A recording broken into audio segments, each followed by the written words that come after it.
training my 2-year-old, and sometimes he really likes it when I go in with him when he has to poop.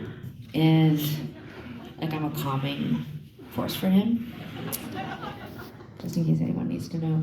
But sometimes we hold hands while he's pooping, and one thing that he really likes to do is I told him that it's important when you're thinking about poop to just go, have a big breath.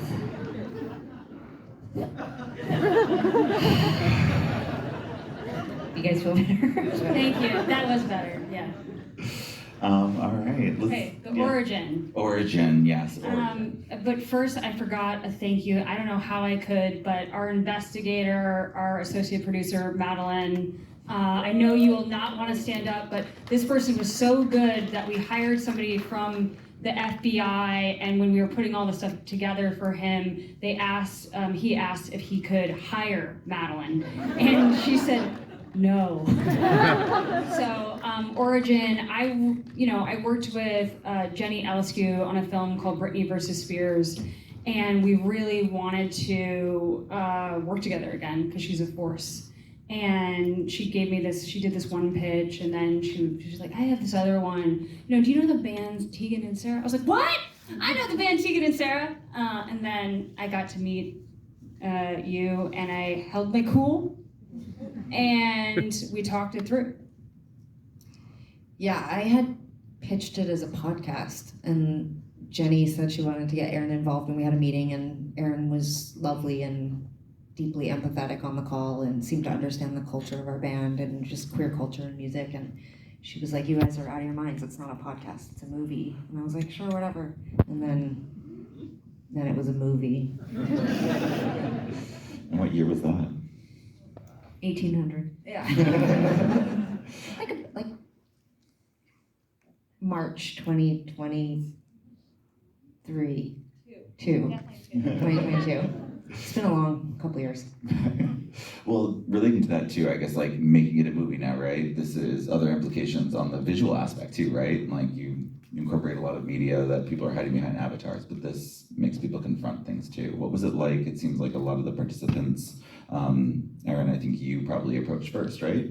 What was that kind of process like to engage the participants and probably inform them? Usually I have a good track record, and they wouldn't return my call until I said Tegan was going to be on. I was like, oh, okay.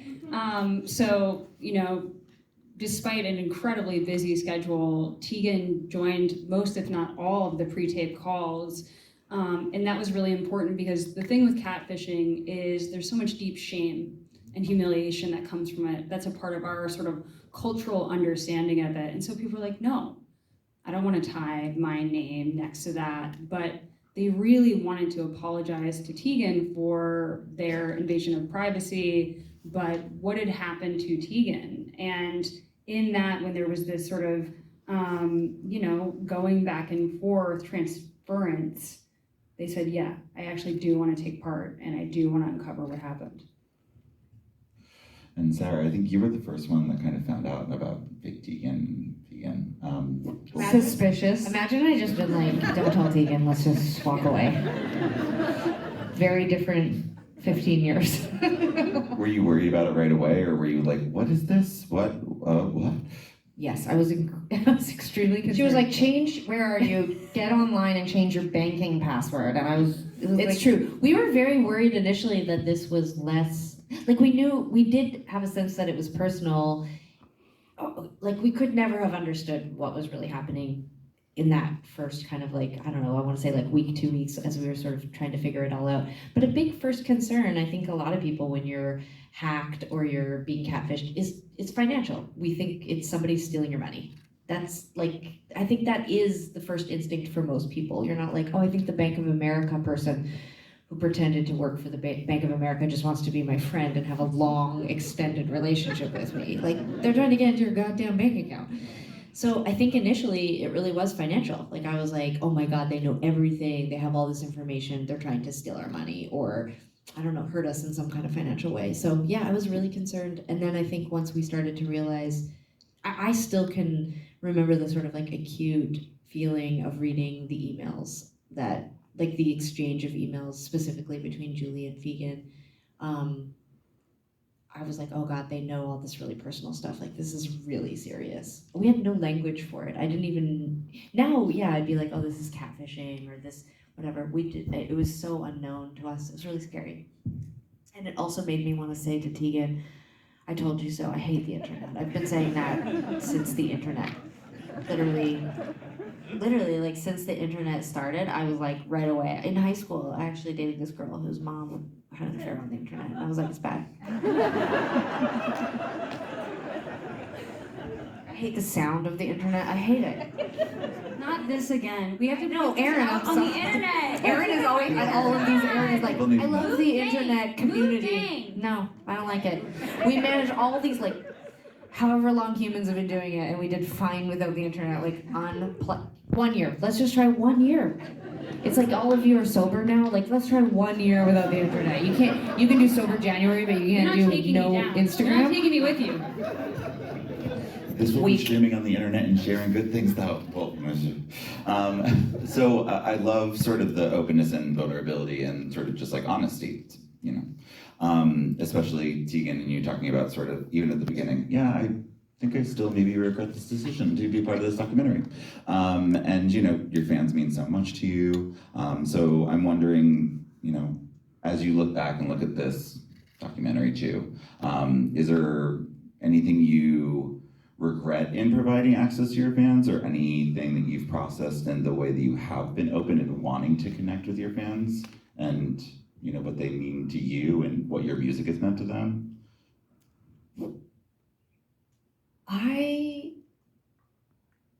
When I saw the first edit and saw that comment in there, I was worried that it would be misunderstood or misconstrued, because I wasn't regretful about telling the story or reinvestigating it, but I do think it was literally the first shoot. It was the beginning. I had no idea what was about to happen, and so it was kind of prescient of me, I think, in that moment, just to be upset or regretful, which I did experience a lot over the last year and a half.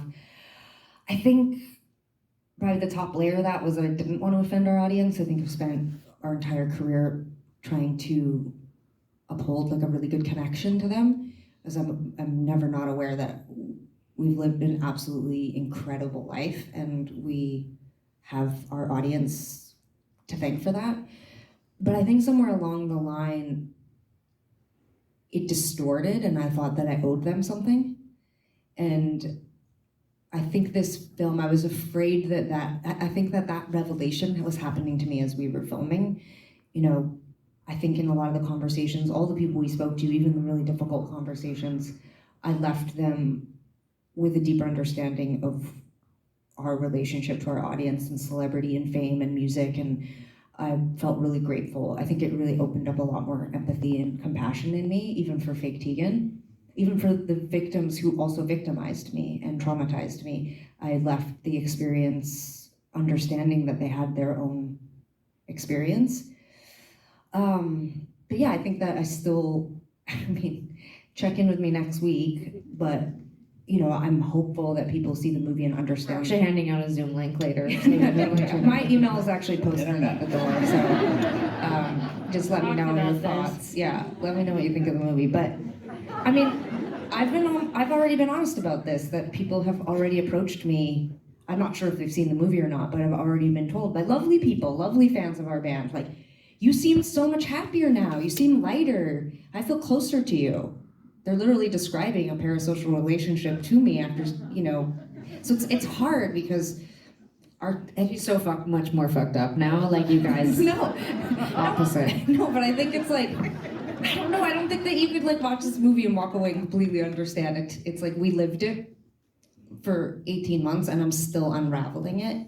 But I will say that I think that when I met Erin the first time, she said that she wanted to do right by the victims. She wanted to tell a story in a compassionate and ethical way. I think that she accomplished that. I feel really proud of all the people who were involved. It was a real labor of love. And the other side of it is that it was very traumatizing and bad for my health, and it made me feel really sad a lot of the time. And like a few nights ago, we watched the film in LA with my mom, and I feel humiliated, you know. It's embarrassing. That's not why we got into a band, is to have these kinds of things happen to us. I feel awful that my mom has to sit in a theater and hear about a private thing that happened to her. Like, I hope people's takeaway from the film is we should be a little kinder to each other. Just because you love a band doesn't mean you own them.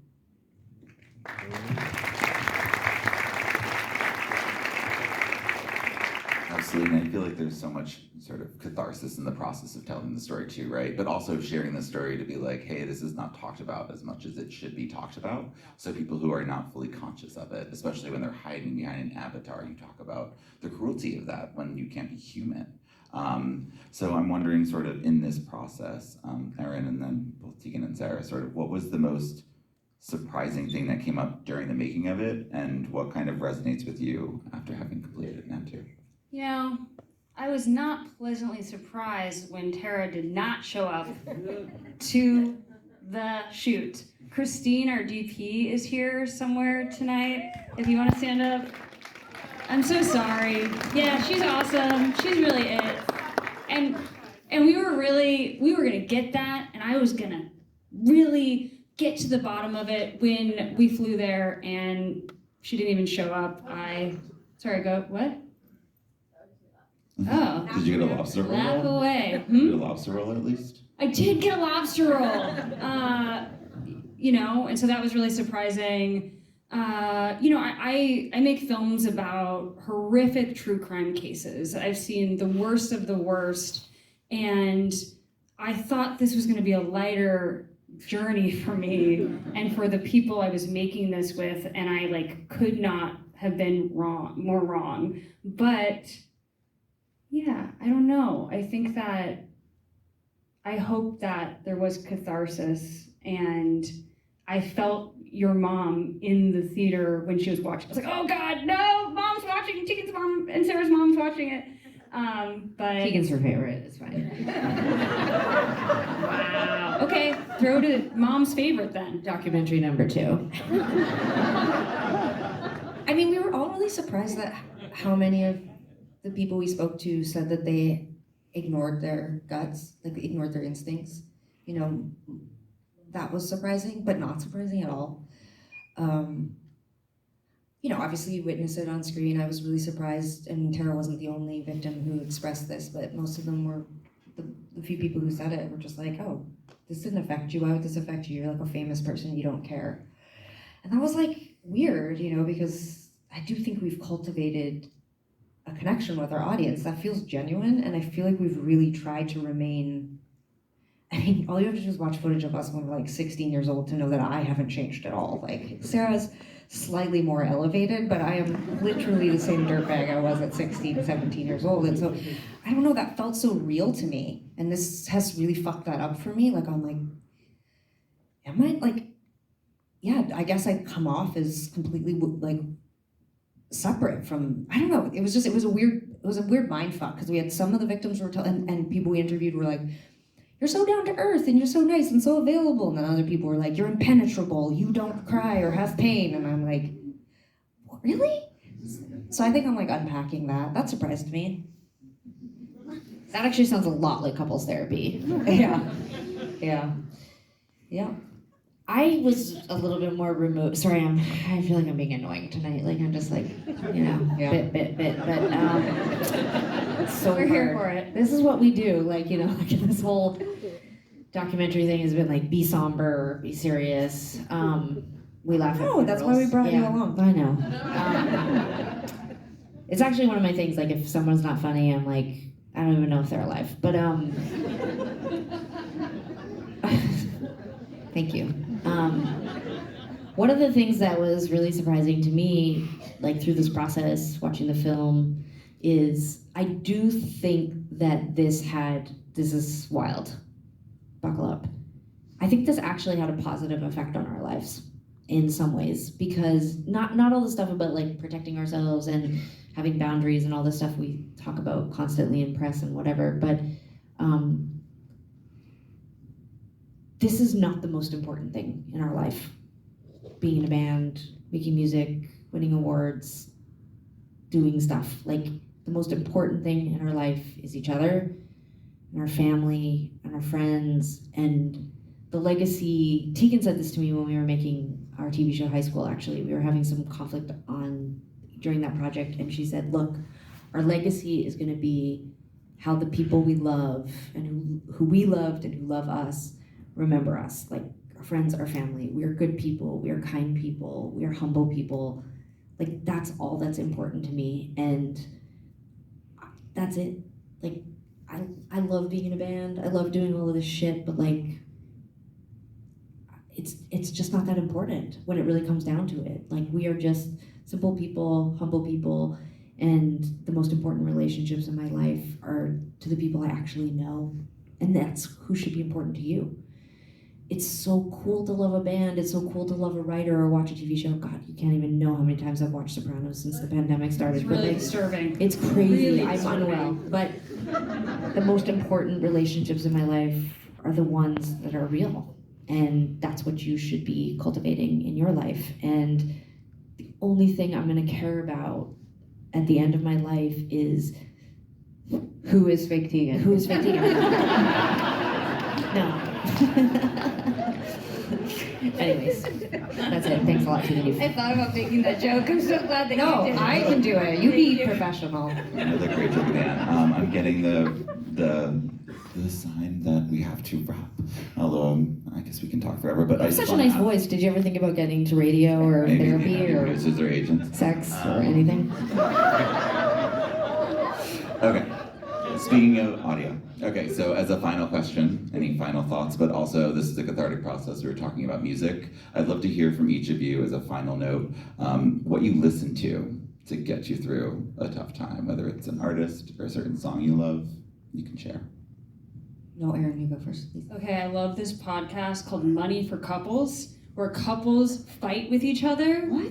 And about money, and there's all this like crazy gender stuff. It's like, well, he told me that I can't earn as much money from him. And like my partner's here, we have like this guy named Dustbin who comes on, and like we just cackle at the straight people talking about money. So like that's not a good answer. Like, yeah, I listen to music, but like it really is about straight people really arguing about money is the soundtrack to me. I love that. I want that. Listen to it, Ramit Sehi. Do Great. they have gay people on there? Only once. I've asked to go on for myself. Just like, People no, don't like the you shit can't go on making Money guys. for Couples. Yeah. Well, oddly, I am also going to choose podcasts. I think I have a very active inner voice. I'm like constantly talking inside at all times. It's, Carrie. Anyway, that's a whole other thing. But the only way I can kind of quiet it down a little bit is to put on a podcast. And so, especially for this last 18 months, I would just ruminate and circle this. We'd finish a call or we'd finish an interview, and I would find I wouldn't even find myself. If my partner was here right now, Sophia would tell you the amount of times she's walked in on me just this year talking out loud to myself, because that's how bad it got. It like left me and started to happen on the outside. And so the only way it could shut me up was to put on a podcast. It's only talking that will silence me. So, and I just spent like an absurd amount, I think 19 hours listening to a podcast about Sopranos. I just need to go to the asylum. It was so soothing. It's great. Yeah, I love The Sopranos. I love Mad Men. I just rewatched Mad Men again. I love it. I love podcasts too. Like, what even is music? That's basically. Is I that listened normal? to so much Tegan and Sara while I was making this, and I loved every second of it. That's sweet. That's really sweet. My neighbor is 4, and she loves Tegan and Please sit Sara. here. And she has this window, we call it a passing window, or that's what they said in the brochure when we bought our house. And our passing window looks into their passing window, and the idea was you just pass the window. You don't really look into it often. But she does, and she's 4. But I often catch her, she's not looking for me, she's looking for my son. But she does like our music, and that gives me hope, because she's 4 and she's listening to a lot of Tegan and Sara, and I really think we could have like a resurgence, See you in 12 years. In 12 years. All right, in 12 years, we're all listening to Tegan and Sara to get through this absurdity of life. And also, if you want to continue your NewFest journey with another brilliant songwriter, Allie Willis, we're showing a documentary about the world according to Allie Willis on Saturday at 6 p.m. And please come check that out as well so we can continue to celebrate brilliant queer songwriters and humans. And thank you all for being here. Thank you. Aaron, Tegan, and Sara, huge round of applause for these remarkable shows.